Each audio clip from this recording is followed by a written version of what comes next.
Bismillahirrahmanirrahim. Assalamualaikum warahmatullahi wabarakatuh. Alhamdulillah alamin. Wassalatu wassalamu ala asrofil anbiya wal mursalin Sayyidina Muhammad wa ala alihi wa sahbihi ajma'in amma ba'd.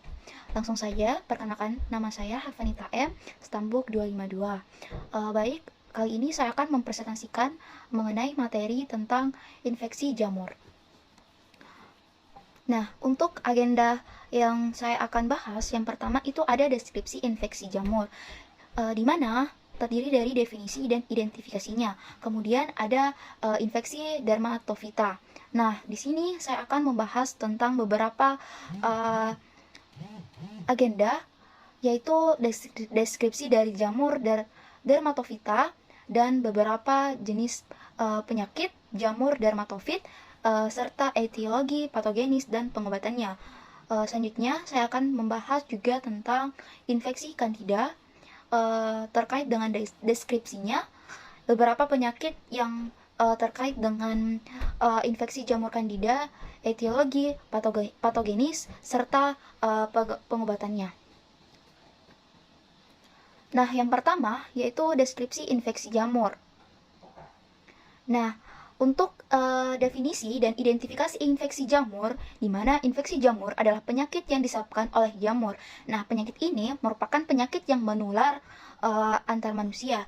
Beberapa kasus yaitu ditularkan oleh hewan yang terinfeksi atau benda yang terkontaminasi oleh jamur. Nah, jamur adalah organisme yang dapat tumbuh secara alami. Bahkan beberapa spesies jamur dapat hidup di kulit dan organ dalam tubuh manusia. Meski umumnya itu tidak berbahaya, namun beberapa jenis jamur itu dapat menyebabkan beberapa gangguan kesehatan yang bahaya untuk tubuh kita. Nah, selanjutnya jamur itu bisa menyebabkan penyakit pada manusia, antara lain adalah dermatofit yang merupakan bahasa Yunani berarti tumbuhan kulit, dan jamur berupa ragi candida, yaitu ragi candida albicans yang menyebabkan terjadinya infeksi jamur pada kulit, rambut, kuku, dan selaput lendir. Nah, selanjutnya yaitu infeksi dermatofit. Nah, infeksi dermatofit. Dermatofit adalah suatu penyakit yang menyerang jaringan yang pada epidermidis, rambut dan kuku yang disebabkan oleh jamur dermatofita. Nah, gambaran klinik jamur dermatofita menyebabkan beberapa bentuk klinik yang berbeda tergantung dari lokasi anatominya. Nah, beberapa jamur hanya menyerang pada manusia atau antropofilik, dan yang lainnya terutama menyerang pada hewan atau biasa disebut dengan zoofilik. Nah, walau kadang-kadang bisa menyerang manusia, apabila jamur hewan menimbulkan vesikulit pada manusia, keberadaan jamur tersebut dapat menyebabkan terjadinya suatu reaksi inflamasi yang hebat. Dermatofit hanya tumbuh dalam keratin stratum corneum dari kulit, rambut, dan kuku. Nah, selanjutnya ada beberapa penyakit infeksi dermatofit, yaitu tinea pedis yang ciri khasnya itu gatal pada sela-sela jari kaki. Kemudian ada tinea manum, yaitu ciri khasnya gatal pada punggung tangan. Yang selanjutnya yaitu ada tinea unguium, yaitu menyerang pada anak-anak, yang dimana terutama pada daerah kuku dan jari kakinya. Kemudian ada tinea capitis, kebanyakan menyerang anak-anak pada bagian rambutnya, yaitu biasanya rontok pada rambutnya. Nah, selanjutnya ada cattle ringworm, yang dimana ciri khasnya itu terletak pada wajah dan lengan bagian depan, yang merupakan tempat-tempat yang sering terkena oleh cattle ringworm. Kemudian ada tinea corporis yang dimana pada tubuh secara khas itu mempunyai bagian tepi yang meradang dan bagian tengahnya itu bersih. Selanjutnya yaitu ada etiologi dari infeksi jamur dermatofit. Nah, dermatofita adalah golongan jamur yang menyebabkan dermatofitosis. Nah, golongan ini mempunyai sifat dalam mencerna keratin. Nah, terdapat 3 jenis penyebabnya, yaitu trichopiton, microscoporum, dan permatopiton. Slide selanjutnya yaitu mengenai tentang patogenesis dari infeksi jamur dermatofita. Nah, ada 3 cara. Yang pertama itu ada antropofilik. Nah, transmisi dari manusia ke manusia menularkan baik secara langsung maupun tidak langsung. Contohnya seperti melalui lantai kolam renang dan udara sekitar rumah dan udara pada sekitar rumah sakit atau klinik dengan atau tanpa reaksi keradangan. Nah, selanjutnya dapat melalui zoofilik, yaitu transmisi dari hewan ke manusia, menularkan melalui kontak langsung maupun tidak langsung. Nah, melalui bulu binatang yang terinfeksi ataupun yang melekat di pakaian tubuh manusia, atau sebagai kontaminan pada rumah tempat tidur hewan, tempat makanan, dan minuman hewan. Sumber penularan utama adalah anjing, kadang juga kucing, sapi, kuda, maupun mencit. Nah, selanjutnya ada yang ketiga, yaitu geofilik. Geofilik yaitu transmisi dari tanah ke manusia secara sporadis, menginfeksi manusia, dapat menimbulkan reaksi peradangan.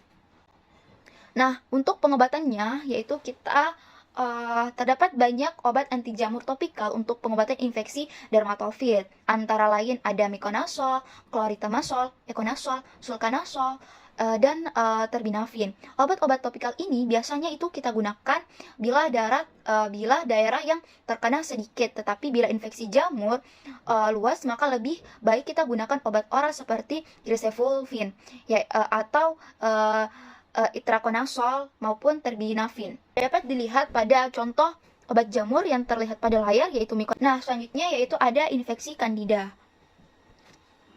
Infeksi Candida.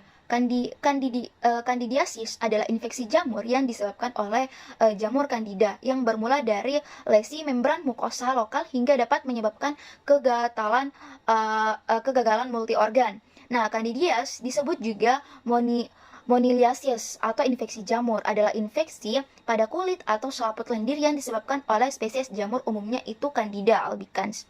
Selanjutnya yaitu beberapa contoh penyakit infeksi Candida, yaitu yang pertama ada Candida mucosa pipi yang berupa plak tebal seperti kepala susu berwarna putih yang melekat pada mukosa pipi.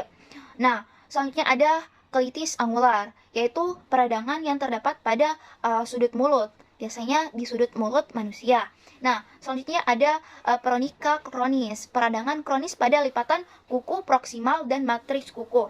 Nah, selanjutnya ada belantis. Belantis merupakan bercak-bercak kecil berwarna putih pada daerah yang mengalami erosi yang terdapat pada ujung kulit penis. Nah, selanjutnya ada intertrigo, pada permukaan kulit yang saling menempel seperti lipatan paha ataupun lipatan lemak pada perutnya. Nah, selanjutnya ada beberapa etiologi infeksi jamur Candida. Penyebab Candidias adalah Candida. Yang pertama ada Candida albicans, 50-60% dari seluruh kasus. Nah, selanjutnya ada Candida glabrata, 15-20%. Ada Candida parapsilopsis yang 10-20% dari seluruh kasus. Ada Candida tropicalis 6-12%, Candida pseudotropicalis kurang dari 5%. Selanjutnya ada Candida lusitaniae, yaitu kurang dari 5% juga. Selanjutnya ada Candida duplinesis, yaitu kurang dari 5%. Dan terakhir ada Candida stellatodiae, yaitu kurang dari 5%. Nah, selanjutnya ada patogenesis dari infeksi jamur Candida. Nah, mekanisme imunitas seluler dan humoral tahap pertama timbulnya Candidias kulit dan mukosa adalah menempelnya Candida pada sel epitel yang disebabkan adanya interaksi antara glikoroprotein permukaan Candida dengan sel epitel. Nah, selanjutnya Candida mengeluarkan zat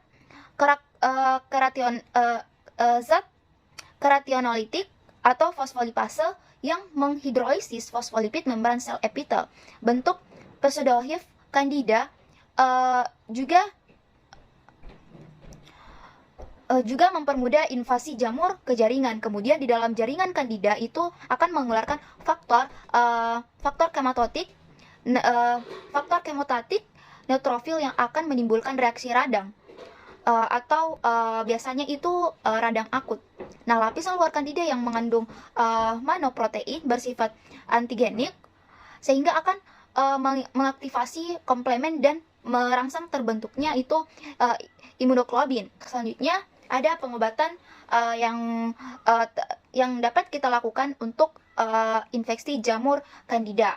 Nah, tujuan pengobatan Candidias adalah untuk mengatasi infeksi dan mencegah terjadinya kandidiasis. Dokter akan memberikan obat anti jamur sesuai dengan lokasi dan tingkat keparahan infeksi yang dialami oleh penderita. Dokter dapat memberikan obat anti jamur dalam bentuk tablet, lotion, ataupun dalam bentuk krim. Nah, golongan obat anti jamur topikal, terapi dengan anti jamur topikal itu topikal yang digunakan pada Candidias, antara lain itu contohnya itu imidazol dan Poline. Nah, selanjutnya ada golongan anti jamur sistemik. Terapi yang digunakan pada Candidias mukokutan antara lain itu fluconazole dan amphotericin B, ataupun itu jenis lainnya. Fluconazole itu pada kasus Candidias kulit harus mengurangi kelembapan kulit, suhu, dan gesekan yang menyebabkan maserasi kulit. Disertai terapi anti jamur, disertai dengan terapi anti jamur topikal merupakan cara yang efektif.